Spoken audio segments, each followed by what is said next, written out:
اس کے بعد جب مکے کے کافروں کا ظلم پھر بڑھا تو ایک بار پھر حبشہ کی طرف ہجرت کی۔ اس مرتبہ 100 سے زیادہ مرد اور عورتیں حبشہ کی طرف روانہ ہوئے۔ ان میں سیدنا عبد الرحمن بن عوف بھی شامل تھے۔ یہ ان کی اللہ کے راستے میں دوسری ہجرت تھی۔ مکے کے کافروں نے اپنے آدمی حبشہ بھیجے تاکہ شاہ حبشہ نجاشی کو مجبور کریں کہ وہ مسلمانوں کو وہاں سے نکال دے، لیکن نجاشی نے ان کی بات نہ مانی۔ اس کی وجہ یہ تھی کہ وہ ایک نیک بادشاہ تھا، مذہب کی روح سے عیسائی تھا۔ جب اس نے مسلمانوں سے نبی صلی اللہ علیہ وسلم کے بارے میں سوالات کیے تو جواب میں وہ کافی متاثر ہوا۔ اس کے بعد جب نبی صلی اللہ علیہ وسلم نے حبشہ میں موجود مسلمانوں کو ہدایت فرمائی کہ وہ اب مدینے پہنچ جائیں تو تب عبد الرحمن بن عوف نے دوسرے مسلمانوں کے ساتھ مدینے کی طرف ہجرت کی۔ سیدنا عبد الرحمن بن عوف نے جب مدینے کی طرف ہجرت کی اس وقت آپ کی عمر 43 سال تھی۔ اس کے بعد آپ نے باقی زندگی مدینے میں گزاری۔ بھائی چارے کے موقع پر نبی صلی اللہ علیہ وسلم نے سیدنا سعد بن ربیع کو ان کا بھائی بنایا۔ عبد الرحمن بن عوف جب ہجرت کر کے مدینے پہنچے تو انہی کے گھر میں مہمان بن کر ٹھہرے تھے۔ سعد بن ربیع بڑے دولت مند تھے۔ بھائی چارے کے بعد انہوں نے اپنی دولت کا، جائیداد کا، غرض کے ہر چیز کا نصف آپ کو دینا چاہا، لیکن عبد الرحمن بن عوف نے ان کا شکریہ ادا کرتے ہوئے کہا، بھائی یہ سب چیزیں تمہیں مبارک ہوں، مجھے تو تم صرف بازار کا راستہ بتا دو جہاں تجارت ہوتی ہے۔ سعد بن ربیع نے انہیں بازار کا راستہ بتا دیا۔ آپ بازار گئے اور وہاں سے پنیر اور گھی خرید کر ان کی تجارت شروع کر دی۔ یہ ان کا خاندانی پیشہ تھا۔ بہت جلد وہ کامیاب تاجر بن گئے اور دولت مند ہو گئے۔ آپ نے اپنی زندگی اور دولت اسلام کے لیے وقف کر دی۔ جہاد میں بھی ہر طرح حصہ لیا۔ بدر کی لڑائی میں آپ شریک تھے۔ بدر میں شریک ہونے والے صحابہ کا بہت بڑا درجہ ہے۔ اللہ نے ان کے سب گناہ معاف کر دیے اور انہیں جنت کی خوشخبری سنائی۔ احد کی لڑائی میں جو صحابہ رسول کریم صلی اللہ علیہ وسلم کے ارد گرد جم کر کھڑے رہے ان میں سیدنا عبد الرحمن بن عوف بھی تھے۔ آپ جان ہتھیلی پر رکھ کر لڑتے رہے، زخم پر زخم کھایا لیکن اپنی جگہ سے نہ ہٹے۔ لڑائی کے بعد ان کے جسم پر 21 زخم گنے گئے۔ ان میں پاؤں کا زخم اس قدر شدید تھا کہ ساری عمر لنگڑا کر چلتے رہے۔ ہجرت کے 5ویں سال خندق کی لڑائی پیش آئی۔ اس کو غزوہ احزاب بھی کہا جاتا ہے۔ اس لڑائی کی خاص بات یہ ہے کہ عرب کے تمام کافروں نے مل کر مدینے پر چڑھائی کی تھی۔ آپ نے مدینے میں ٹھہر کر اس کا مقابلہ کرنے کا فیصلہ کیا اور سیدنا سلمان فارسی کے مشورے پر شہر کے گرد خندق کھودی گئی۔ اس کام میں نبی صلی اللہ علیہ وسلم اور دوسرے صحابہ کے ساتھ سیدنا عبد الرحمن بن عوف نے بھی حصہ لیا۔ شام کی طرف جانے والے تجارتی قافلے دومت الجندل سے گزرتے تھے۔ اس علاقے میں بنو کلب کے لوگ آباد تھے۔ یہ لوگ عیسائی تھے اور قافلوں کے لیے بڑا خطرہ تھے۔ شعبان 6 ہجری میں رسول اللہ صلی اللہ علیہ وسلم نے عبد الرحمن بن عوف کو سالار بنا کر 700 صحابہ کا لشکر دے کر ان کی طرف روانہ کیا۔ اپنے ہاتھ سے ان کے سر پر پگڑی باندھی۔ وہاں پہنچ کر آپ نے بنو کلب کو اسلام کی دعوت دی۔ 3 دن تک وہ انہیں تبلیغ کرتے رہے۔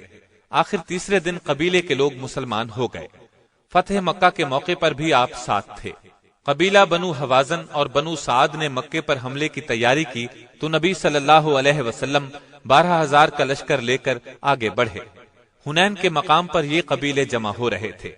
آپ بھی وہاں پہنچ گئے۔ اسلامی لشکر میں عبد الرحمن بن عوف بھی شامل تھے۔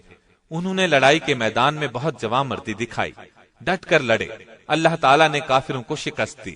ان کے 6,000 آدمی گرفتار ہوئے، باقی بھاگ نکلے۔ غزوہ تبوک کے موقع پر جب تمام صحابہ نے دل کھول کر چندہ دیا، سیدنا عبد الرحمن بن عوف نے ایک بڑی رقم نبی صلی اللہ علیہ وسلم کی خدمت میں پیش کی۔ اس سفر میں ایک خاص واقعہ یہ پیش آیا کہ لشکر نے ایک جگہ پڑاؤ ڈالا۔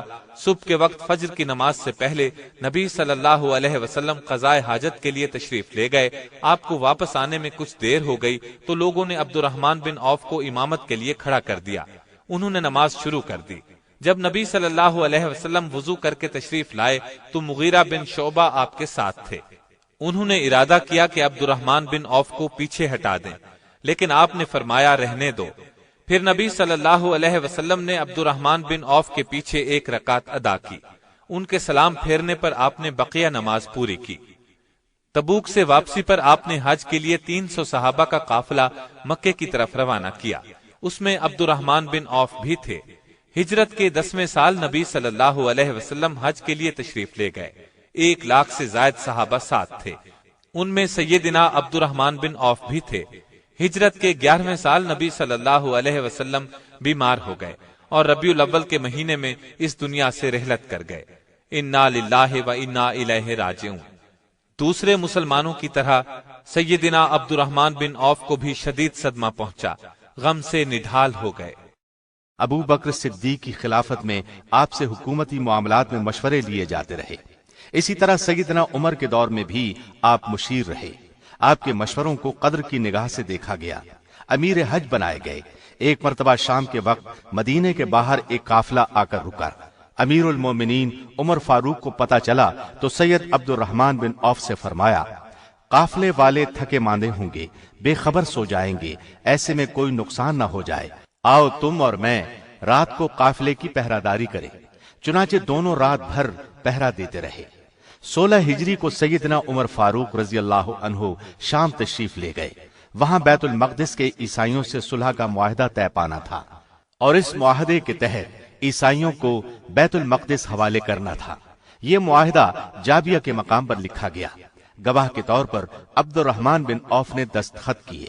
سیدنا عمر نے جب آخری مرتبہ 23 ہجری میں حج کیا تو عبد الرحمن بن عوف ساتھ تھے۔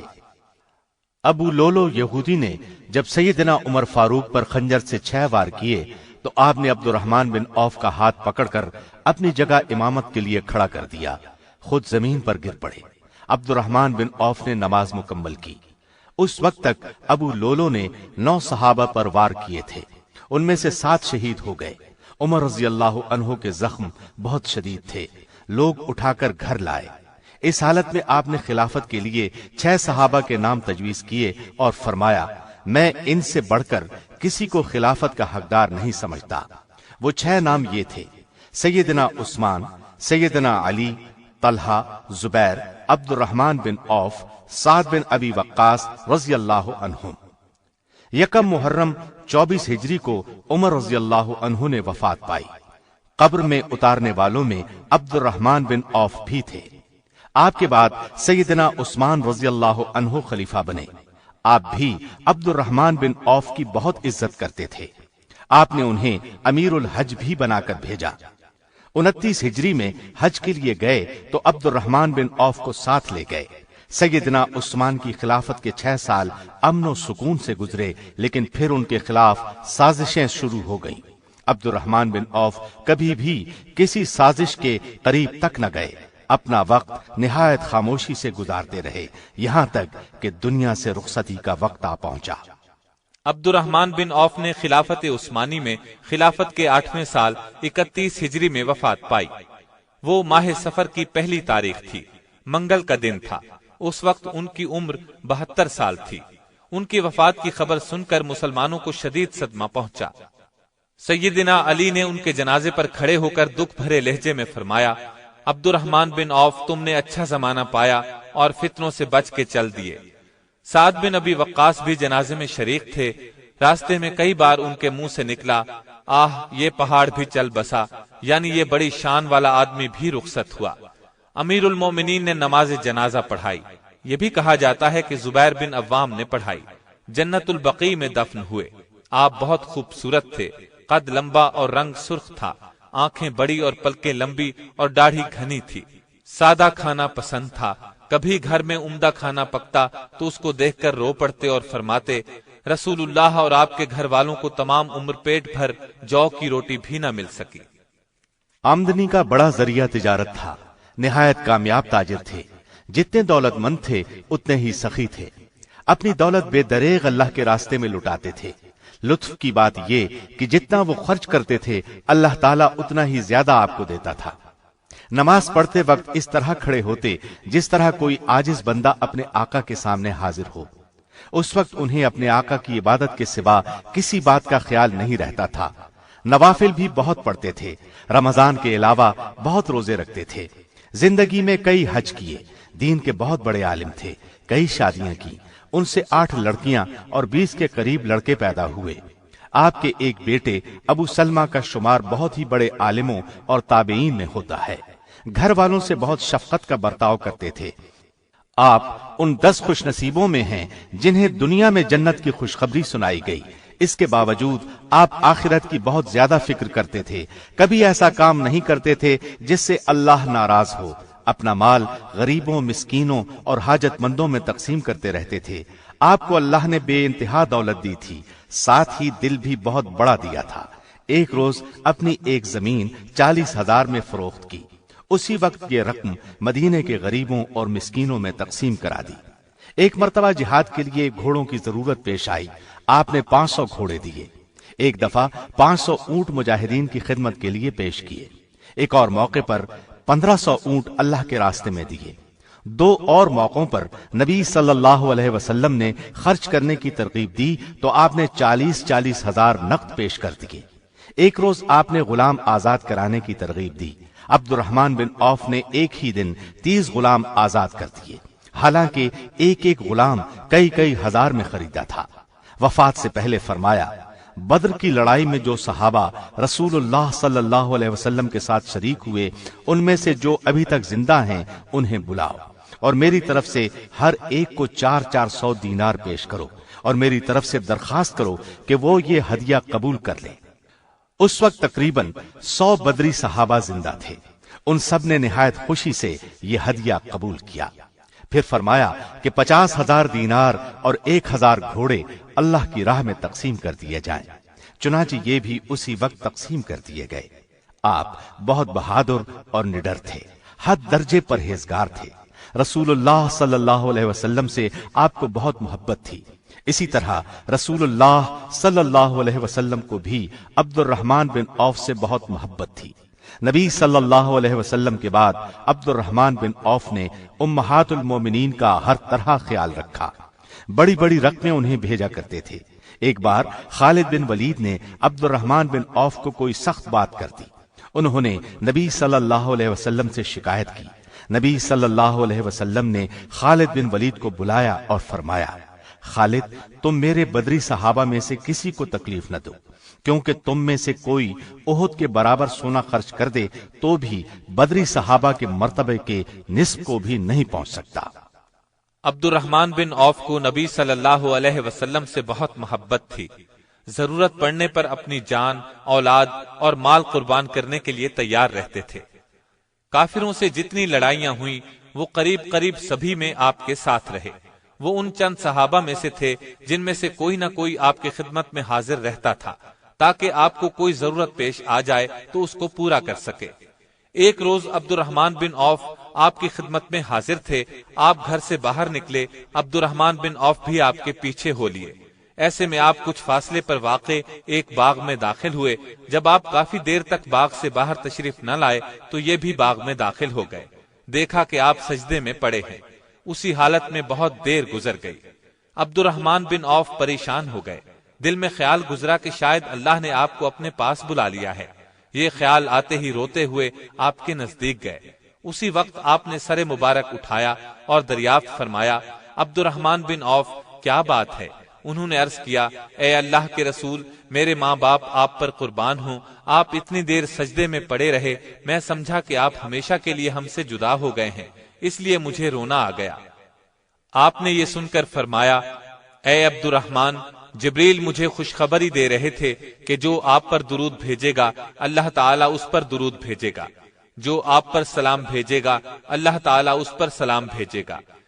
یہ سجدہ اس خوشخبری کے شکرانے کا تھا۔ ایک دفعہ عبد الرحمن بن عوف نے اپنی کچھ زمین 40,000 میں بیچی۔ اس کا ایک حصہ انہوں نے اپنے خاندان بنو زہرہ کے غریبوں، مسکینوں اور حاجت مندوں میں تقسیم کر دیا۔ ایک حصہ امت کی ماؤں کی خدمت میں بھیج دیا۔ عائشہ صدیقہ کے پاس ان کا حصہ پہنچا تو آپ نے پوچھا، یہ مال کس نے دیا؟